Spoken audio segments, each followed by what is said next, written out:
Now, many of us have plenty of these lying around, old inner tubes. So wherever you put your stuff after you finished your ride, often we just forget about it. So your garage, your shed, your workshop, who knows?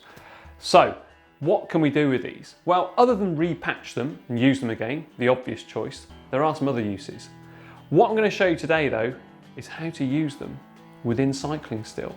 Because outside of cycling, there are thousands of different ways you can use them. Okay, so first up, it's pretty common these days for most of us to fit things like GPSs, lights, fenders, all sorts of accessories to our bikes. However, often you're clamping onto carbon and you want to protect that really. Okay, so the first step is you're going to have to measure it. So simply grab your old tube, wrap it around, and you can see there where it is, how much you need. So what you need to do is then trim that old inner tube down to the same width as the accessory bracket that you're trying to mount, wrap it around, put the accessory in place, and then simply tighten it back up. So dangly helmet straps. There is nothing good about a dangly strap. So simple solution, get a narrow section inner tube, cut widthways across it, so essentially you've got a small elastic band. Pull that over across the buckle and hey presto, it's in place. No more dangly straps.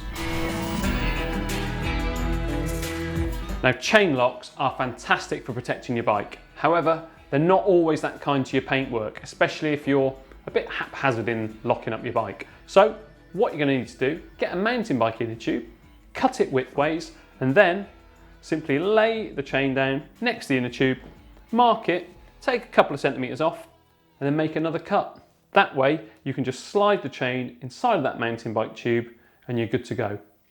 Now, a bonus little tip here is to get something sharp, poke a hole through the tube on both sides, then zip tie the tube in place.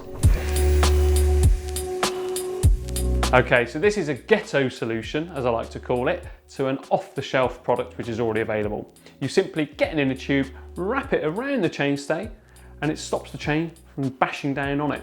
You can also do it underneath your down tube as well. So that's of particular importance to those of you who are gravel riding, going off-road a little bit. Also, for those of you who lock up your bike regularly to things such as railings, fences, what you can do is wrap the tube around your frame tubes, therefore protecting the paintwork. Okay, so for this you're going to need something fairly sturdy overhead, or at least sturdy enough to hold the weight of your bike. In my case, I've got some handily placed racking. Lucky boy. Okay, you're going to wrap your inner tube around, tie a small knot in it, and then poke the nose of your saddle through. And then you've got yourself somewhere to store your bike or even work on it. Nice little solution. Now, for those of you who get cold feet, and not the type when you're a little bit nervous about a situation, but the type when you're actually out riding, you may well have small ventilation holes in the sole of your shoe. If you do, what you need to do is get a mountain bike inner tube, cut it up into pieces so it's as wide as possible. So you're going to look at probably something like this. Then simply place the insole over the tube and cut around where the ventilation holes will be underneath the insole. So the final tip is to use an old inner tube as a resistance band.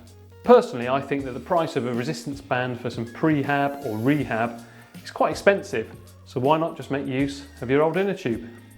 Now, do remember to let us know your uses for old inner tubes in the comments down below. I'm looking forward to reading actually what you use them for. I've stuck to cycling examples, but I'd be pretty keen to see what you use yours for around the house. Do remember to subscribe to the Global Cycling Network. It's absolutely free to do so, and click on the globe to do that. Also remember to like and share this with your friends, and for 2 more great videos, how about clicking down there for 5 roadside maintenance hacks, and here 5 ways to make your bike faster.